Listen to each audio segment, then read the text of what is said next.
lazy bakers, welcome to the Lazy Chef. Today we're going to be making beef stew and cheesy dumplings. Now we're doing cheesy dumplings because Freya loves cheesy dumplings, so they have to be made. Of course, every family has its own recipe for stew and the ways they like it. I loved my nana's stew, I love my mum's stew, and I love my stew, but they're all different. So let's get cooking. Enjoy. So here we have an onion, of course, basic to most things, and I'm going to show you how to do the onion, how I was taught at college. We're going to cut it from root to tip there. We're going to keep the root on because the root is the bit that makes you cry once you cut it off. So we're going to chop the top end of the onion off and then we're going to peel it. It's easy enough to peel when you do it this way. This is a sort of medium onion. Okay, keep that root on. Now, this is the way not to hold your onion or any vegetable when you cut it. Please don't do this because you can get some severe cuts. This is the way to do it. Tuck your little finger back and tuck your little thumb in, and that should help you guide your knife when you come to chop it. You slice it through the middle as many times depending on the size of the onion, and then you cut down, as you can see, and this is going to make nice little bits of onion. There you go, as you can see there. Now, as it's stew, it doesn't have to be perfect. When you get to that bit, just slice it up and give it a little quick chop there. That's going to go into a bowl until we need it later. Now I'm peeling my carrots. I think I have 3 or 4 carrots here. All this vegetable peelings will go into my compost bin. I'll get some lovely compost. Oh, and there was a parsnip. Now I'm just going to roughly chop the carrots. It's stew, it doesn't have to be, equal size at all. Cut it down there, and then just rock your knife into rough cubes.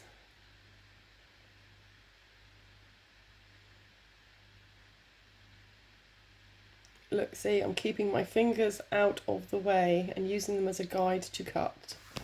So let's get through all these carrots. I would love to be able to chop this quickly. It would be marvellous. I get done stuff so much quickly. This is a smaller carrot, so I'm not bothering to cut it into quarters. And comes our parsnip. Cut your fat end off first.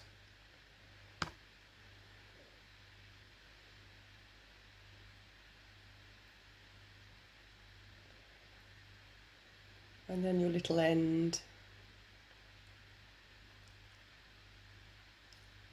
Next we have our swede, turnip, rutabaga as they call them in America.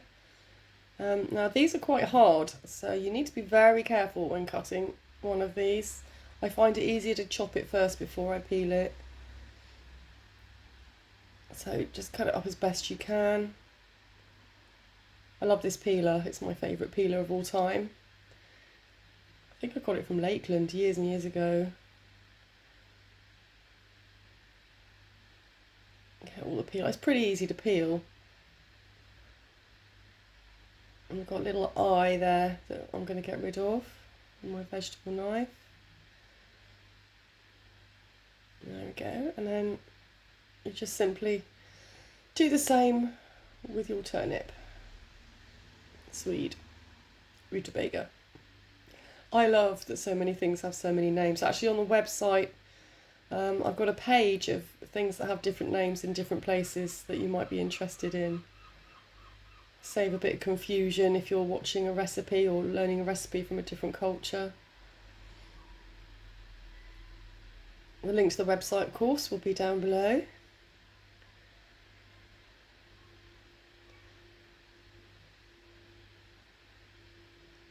Now, this is how you do garlic. This is the easiest way to peel garlic. Give it a little squish there with the heel of your knife. And that just, the paper comes off really easily. There you go. There are lots of ways of doing garlic. You know, I learnt pretty fancy ways at college. We're just going to do a little rough thing. See how I'm using my fingers to guide the size of the cut. There. And I'm keeping my thumb in. There we go. That's lovely. That'll do. Oh, I do like to have a little bit more of a chop going on. I have some ghee in my pot here. I'm really chuffed because I made my own ghee, so I'm using that. You can use oil, butter, whatever you prefer really. Lard, if you wish. I'm using my Instant Pot because it's much quicker to cook, but you can use, you know, a big pot on the stove. You can use a casserole to do this.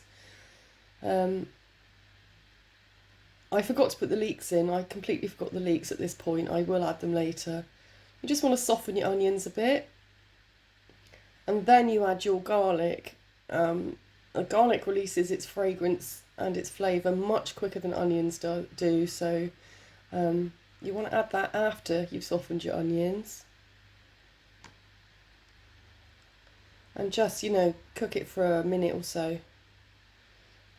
Then I'm going to add my beef. You can use, there's lots of different cuts of beef, you know, stewing beef, braising steak you can use. That's lovely when that's cooked for a long time. Chuck, skirt, anything you like. I want to brown this off a bit with the onions and the garlic and the leek that should be in there. So that's looking browned now. I think this is the part where I add the leek. Yeah, so I'm just going to roughly chop that with my veggie knife, my trusty veggie knife.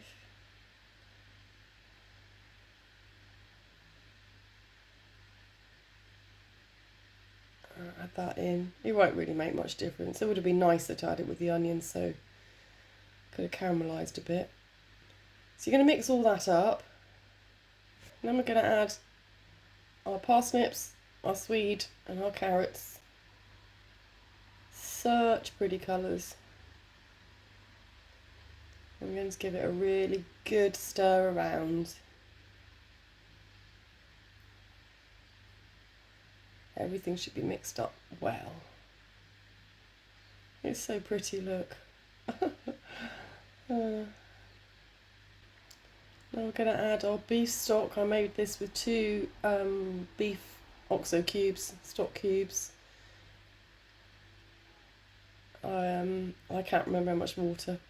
Now I'm going to add some coconut aminos. You can add some oyster sauce if you like. I just love coconut aminos. It's healthy for you. And it does add something to the flavour. Next we're going to add some Coleman's English mustard. Now I use made up mustard because it's got a stronger flavour to the powdered mustard. I never buy powdered mustard.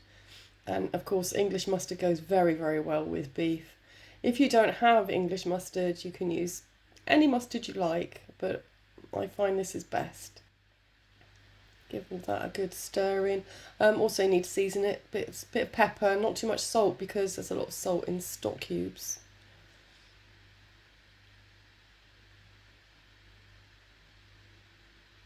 And the magic ingredient, a can of baked beans. Usually I add tomatoes too, but I didn't have a tin of tomatoes, so I didn't add them. But my nana used to put baked beans in there, so that's what I'm doing. It kind of, I think it must add sort of sweetness or something to it, but it's kind of not the same to me without a can of baked beans.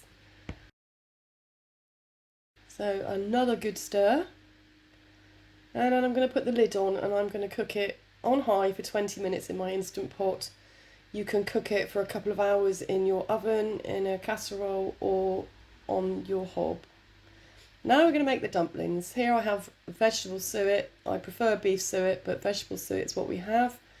Self-raising flour, so you want flour with raising agents in it, and of course salt.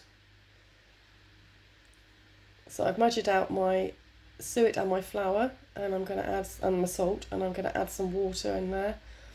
Don't add too much water at once because you never know how absorbent your flour is. So just add it a little bit at a time. And I'm stirring here with a knife because it's so much easier to stir with a knife. Brings it together better. Keep testing it, make sure it's not too sticky and not too soft. And once it's mixed in a bit, bring it all together. If you need a little bit more water just to get those bottom bits, then add that too. I think I'm going to need some here.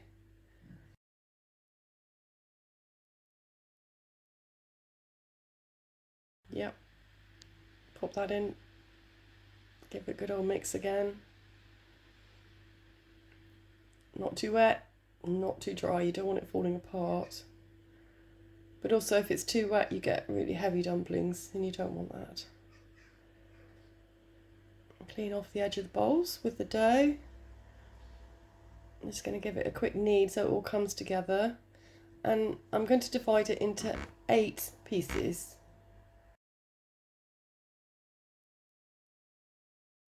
I'm going to take one of the pieces and make it into a nice ball. Make sure it's all stuck together, it's not falling to pieces. And then press it into your hand. And then add yourself a nice fat piece of cheddar cheese, or any cheese you like. It's just cheddar's our favourite. Bring it all together around the cheese and then pinch it well so that it stays together. You don't want the cheese melting and going out into the stew. It would be a shame. There we go. There is our first dumpling.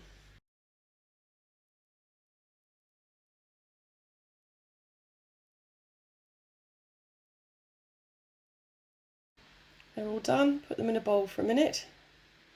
Let's get back to our stew.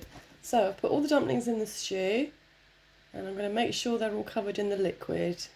If you do this in a casserole, then your dumplings will come out a little bit crispy on top, which I actually really like. That's the only shame of doing it in the Instant Pot. But for convenience, the Instant Pot is amazing. I had to take some liquid out, there's far too much liquid in there. The dumplings are in there. We're going to put the lid on and we're going to just heat it for about 20 minutes. It takes about 20 minutes for the dumplings to cook. You don't want it boiling, just a nice rolling simmer really. I'm going to take them out in a minute because I want to thicken the stew. Now I'm adding some beef gravy granules. It's just easy and they add a little bit more beefy flavour. You can use cornflour or cornstarch if you like. Make sure you add it to some water first and then add it to your gravy, otherwise you'll have a lumpy mess. Putting the dumplings back in there and keep them warm. And there is our stew all ready to eat. Well, I can honestly tell you that the stew was absolutely delicious, as it always is, and actually not putting the tomatoes in made it even nicer, I think. So this was commissioned by Samuel, my second born son, who said he would like me to do a video on the stew. So this one's for you, Samuel. And if you make it, son, and you want it like you're used to, then get those tin of tomatoes in. So anyway, I would be really grateful if you would share your stew recipes with me. Come and join me on the Lazy Chef UK Facebook page. And also, you know, you can always comment below. It would be great if you would visit the website. I will put the link to that in the description. So thank you very much for coming, everybody. I really hope you enjoyed today's recipe and I'll hope you come back for the next one. Take care now. Bye. Mwah.